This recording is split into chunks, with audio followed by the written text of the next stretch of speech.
Hello, Lighthouse. As we continue the theme of what is the church this week, I'd like us to think through what it means to be a strengthening and growing community in this season.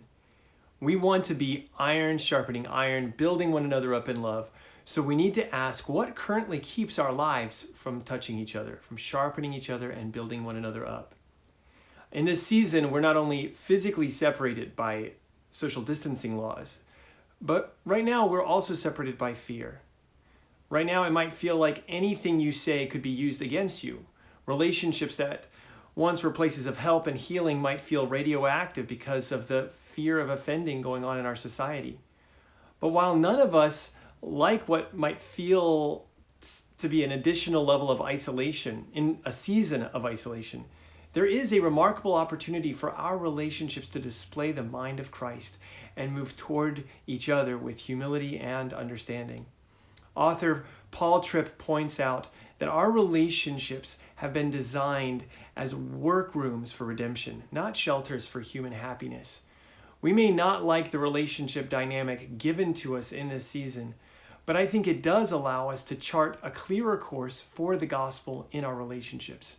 The events of the past few months have placed all of us to varying degrees squarely in the valley of hardship.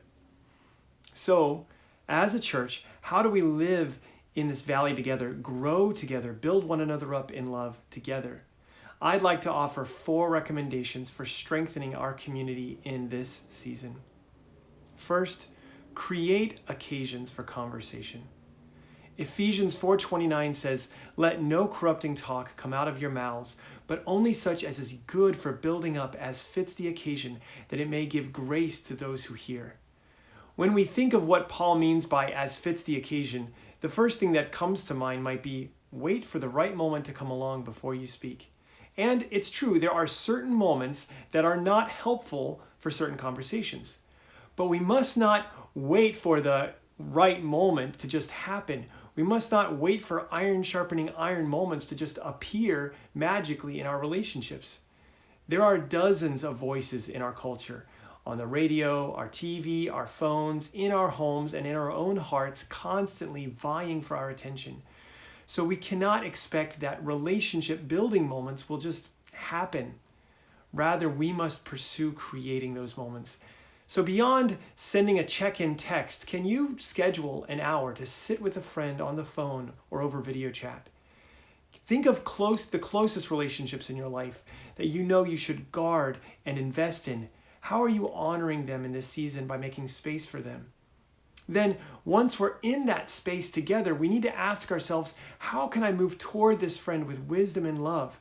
Does this context allow me to ask, how are they really doing these days? Can I ask, what are some of the battles that have been on their heart? Will this occasion allow me to be engaged with what I'm hearing and ask follow-up questions to understand someone's story better? We must pursue and create those opportunities intentionally. Second, affirm grace. When we recognize that transparency is really a risk, then perhaps the first place to start when someone has opened up to you is to celebrate and affirm God's grace in their life rather than to criticize or correct them. They took a risk in opening up to you. So can you identify God's grace in their life? Our hearts naturally tend to notice wrong things, and the things that bother us surface first. So God is accomplishing a supernatural work in your brother or sister's heart and life. Can you see it? Do you look for it? Can you not only name the difficulties, but also the specific ways you see Christ at work in their life? When is the last time you had a conversation that mainly highlighted God's work of grace in their life? Number 3, enter into suffering. The brother or sister you're speaking with suffers. Even if their suffering sounds minor to you, it might feel overwhelming to them. So can you pick up on the troubles they're facing? Do you know how to love those who suffer? Or do you feel like you always have to give an answer? Do you feel compelled to give advice? Here are some simple suggestions to care for suffering in someone's life. First, look for suffering. As you catch up with a friend, ask questions that allow you to consider where the specific pains and struggles are in their life. Second, draw near. Compassion requires proximity. If someone has shown you a place where he or she is hurting, Show compassion and carefully seek to understand how you can be part of caring for the pain they are facing. It can be as simple as just asking how you can pray.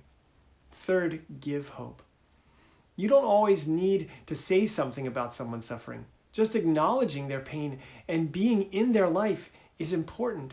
So if you do speak, consider praying for them. Pray in a way that not only lifts up their requests, but helps them focus on Christ as the one certainty in the midst of all the uncertainties that come with suffering in this broken world. Fourth and finally, carefully confront sin. In our counseling ministry, we define the word confront as helping someone see their heart. I personally love Christ's metaphor in Matthew 7, verses 1 through 5 of sticking your finger in someone's eye to point out sin. Think of how easily that could go wrong and how carefully it must be done. How well you would have to know someone to let them stick their finger in your eye. But the work must be done. We must confront one another with gentleness and patience. We must carefully remove the specks we see in the lives of those we love, asking questions as we help one another think through our hearts. This type of confrontation is a partnership that looks at people from a place of humility. It comes from a posture of, I'm the biggest sinner I know, 1 Timothy 1:15, and there is so much grace available to us. As a church family, we have to fight the pressures of our culture and the deceitfulness of our hearts that tell us not to get close to people right now, not to share too much right now. If we are to truly love one another, to honor one another, and to look out for the greatest good of one another, then we must create moments where we give grace to one another and grow together to become more like Christ. God bless.